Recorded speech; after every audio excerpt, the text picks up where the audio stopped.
আল্লাহ নামাজের সাথে যাকাতের কথা 28 বার কোরআনে পাকের মধ্যে বলেছেন। বড় করে বলুন সুবহানাল্লাহ।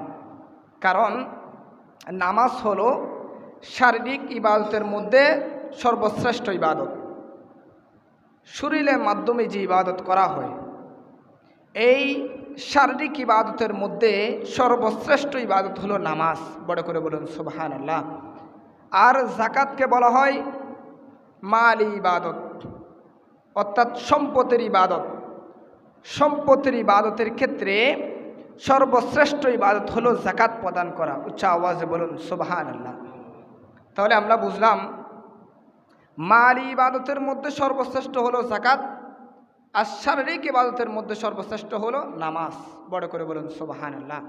আবার এই নামাজ এবং যাকাত এই দুটা ইসলামের পঞ্চবুনিয়াদের অন্যতম। ইসলাম